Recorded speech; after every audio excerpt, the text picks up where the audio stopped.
दोस्तों, भारत के इतिहास में, इंडिपेंडेंट इंडिया के इतिहास में अगर कोई सबसे वाहियात विदेश मंत्री आया है तो वो जयशंकर है। जी हाँ, वाहियात, बल्कि साथ में कहूंगा घटिया विदेश मंत्री है, जिसे विदेश मंत्रालय की समझ नहीं है, जो बदतमीज भी है, बेहुदा भी है और इस किस्म के बयानात देता है जो लोगों को दुखी करते हैं, हर्ट करते हैं। यूरोप के बारे में, अमेरिका के बारे में, कनाडा के बारे में, लेकिन चीन के बारे में बोलने में इनकी नानी मरती है, रूस के बारे में बोलने में इनकी नानी मरती है। ये दरअसल पूरी सरकार की नानी मरती है रूस और चीन के बारे में बोलने में। चीन के बारे में तो क्या, विदेश मंत्री जयशंकर तो छोड़ो, राजनाथ हो, अमित शाह हो या फिर मोदी हो, ये सबकी नानी मरती, कोई कुछ नहीं बोलता है। मैं तो सीधे खरे शब्दों में बात कर रहा हूं आपसे। अब एक भाषण दे रहे हैं साहब जयशंकर कल परसों, और कहते हैं कि हमारे लोगों को, हमारे टैलेंट को ना लेकर या दुनिया से बड़े टैलेंट को ना लेकर अमेरिका और यूरोप अपने लिए बड़ी दीवार खड़ी कर रहे हैं, हमारे लिए एक बड़ी दीवार खड़ी कर रहे हैं, और यूरोप और अमेरिका सबसे बड़े लूजर होंगे अगर वो भारत के टैलेंट को फ्लो करने से, उनके प्रवाह करने से रोकते हैं। फिर कहते हैं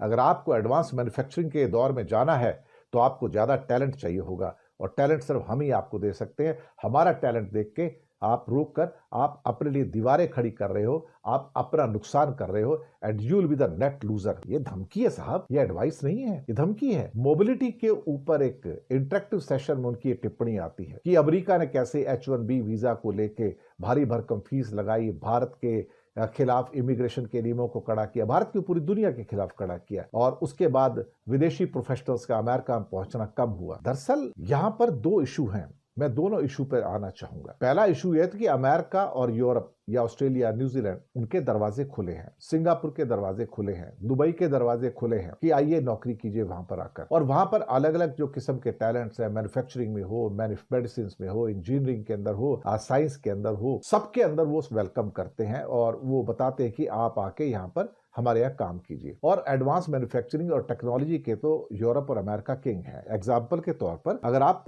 सेमीकंडक्टर का प्लांट लगाना चाहते हैं तो सेमीकंडक्टर प्लांट लगाने के लिए आपको मशीनरी चाहिए। वो मशीनरी बनाने वाला दुनिया का अकेला मुल्क नेदरलैंड है, और कंपनी का नाम ASML है जो पूरी दुनिया को सप्लाई करता है। अब ASML जो है जिस किस्म के फैब्रिकेशन बनाता है, हालांकि एक दो और भी लोग हैं जो बनाते हैं, इसमें कोरिया के भी हैं, ऐसी बात नहीं है, लेकिन सबसे बड़ी जो कंपनी, सबसे ज्यादा बड़ा सप्लायर है वो ASML नेदरलैंड है। क्या भारत वो बना पाता है? क्या नहीं ना। क्या भारत के पास फैब्रिकेशन की मशीनें हैं? क्या नहीं। दरअसल हमारे पास वो टैलेंट नहीं है जो एडवांस मैन्युफैक्चरिंग या एडवांस क्रिटिकल टेक्नोलॉजी की मशीनरीज को पैदा कर सके। हम लोग तो क्या एक मीडियम लेवल के, लो लेवल की मशीनरी बनाते हैं, कृषि की मशीनरी या छोटी मोटी और इंजीनियरिंग की मशीनरी बनाते हैं और वो बेच देते हैं बाहर जाके। हम वो एक किस्म से क्या कहते हैं ना कि लो लेवल की मशीनरीज होती है, घटिया लेवल की। हम कोई एडवांस लेवल की मशीनरी थोड़ी बनाते हैं। अगर आप किसी भी बड़े बड़े इंडिया की फैक्ट्री में चले जाए, ऑटोमोबाइल फैक्ट्री है कोई और हो, तो आप पाएंगे सारी की सारी मशीनरी बाहर की है। आप सपोज करो कि मोबाइल का असेंबलिंग प्लांट्स है चेन्नई बेंगलोर बेल्ट में, फॉक्सकॉन के,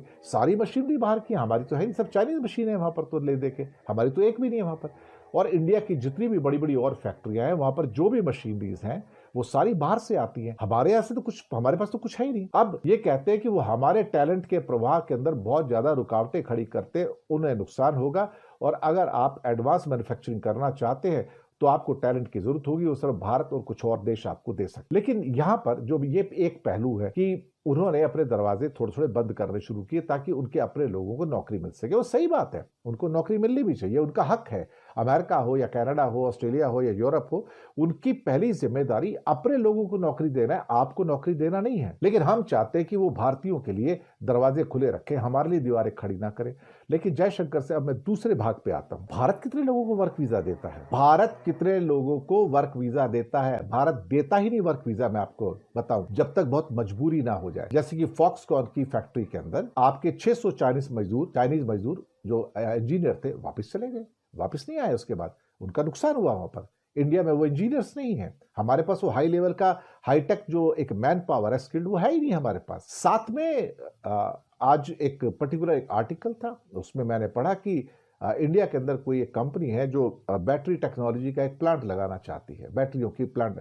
उसकी टेक्नोलॉजी हमारे पास है नहीं, वो चाइना के पास है। दुनिया का किंग जो है वो चाइना है। तो चाइना के कुछ एक्सपर्ट्स यहाँ पर, बैटरी एक्सपर्ट्स आके काम कर रहे थे, उनका 6 महीने का वीजा खत्म हो गया, बेचारे वापस चले गए। अब वो यहाँ पर वापस नहीं आ पा रहे, इनका फैक्ट्री का काम रुका पड़ा साहब, इंडिया वर्क वीजा देता नहीं है। अब हिंदुस्तान के जो स्टूडेंट्स बाहर जाते हैं, पढ़ते हैं ऑस्ट्रेलिया में, जर्मनी में, न्यूजीलैंड में, अमेरिका में, कनाडा में या किसी और कंट्री में, उनको वहां 2 से लेकर 4 साल तक का वर्क वीजा मिलता है। बाद में उनको पीयरशिप भी मिल जाती है, ग्रीन कार्ड भी मिल जाते हैं। लेकिन इंडिया में कुछ स्टूडेंट्स आते हैं पढ़ने के लिए छोटे मोटे अफ्रीकन देशों से या नेपाल से, बस उनको वर्क वीजा हम नहीं देते। इंडिया की पॉलिसी है कि हम स्टूडेंट्स को वर्क वीजा ही नहीं देंगे, लेकिन हम चाहेंगे कि वो हमारे स्टूडेंट्स को वर्क वीजा दें। हमने नहीं देना, हम विदेशी जो हमारे जो बड़े क्या कहते हैं स्किल्ड टैलेंट है, हम उनको वीजा नहीं देते, हम उनके साइंटिस्ट को वीजा नहीं देते, हम उनके स्टूडेंट्स को वीजा नहीं देते, हम उनकी फैकल्टीज को जो कि बड़े पढ़ाने वाले लेक्चर्स हैं उनको वीजा नहीं देते, हम उनके एक्सपर्ट्स को वीजा नहीं देते, हम उनके मेडिकल इंजीनियरिंग या साइंटिफिक एक्सपर्ट्स को, साइंटिस्ट को वीजा नहीं देते,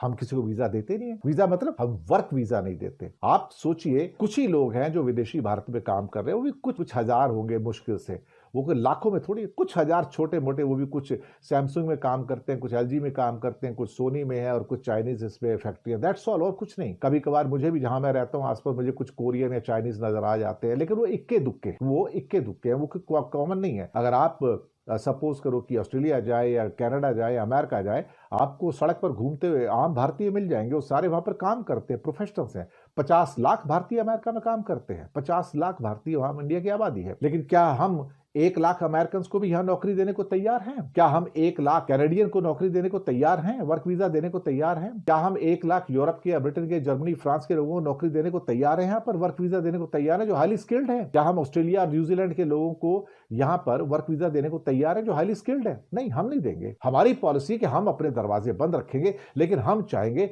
वो हमारे लिए दरवाजे खुले रखे। और उसके बाद जयशंकर जैसा वाहियात आदमी आएगा और धमकाएगा, आप दीवारें खड़ी कर रहे हैं, हमारे टैलेंट का फ्लो रोक रहे हैं, उसका प्रवाह रोक रहे हैं, और इस जंग से आपका नुकसान होगा। हम तो अपने पैरों पे पहले 80 साल से कुल्हाड़ी मार के बैठे हैं साहब, हम तो पहले से दरवाजे खिड़कियां बंद करके बैठे हैं, हम तो किसी को कुछ देते नहीं है। क्या जयशंकर इसका जवाब देंगे कि आपने अपने वर्क वीजा के रूप में आपने कितने दरवाजे खोले हैं, आप कितने लोगों को वर्क वीजा देते हो? क्या आप जवाब दोगे? और कितने फॉरेन के वर्कर्स इंडिया में काम करते हैं आपको पता है? कभी हमारे तो 50 लाख तो अमेरिका में बंदे रहते हैं, लाखों मिलियंस आपके हमारे कनाडा में रहते हैं, हमारे 1 मिलियन ऑस्ट्रेलिया में रहते हैं, और यूरोप के अंदर, ब्रिटेन के अंदर मिलियंस और मिलियंस रहते हैं। हमारे तो करीब 4 करोड़ भारतीय बाहर रहते हैं कुल मिला के सभी देशों के अंदर देखा जाए तो। क्या हमारे देश के अंदर विदेशियों को आके काम करने की अनुमति है क्या? क्या हम साइंटिस्ट को या उनके इंजीनियर्स को या मेडिकल एक्सपर्ट्स को या फैकल्टीज को या स्टूडेंट्स को हम वर्क वीजा देते हैं क्या? भाषण देना बहुत आसान, ये वाहियात आदमी ही ऐसा है दरअसल। क्या किया जाए, इससे ज्यादा मैं क्या कर सकता हूं और क्या कह सकता हूं।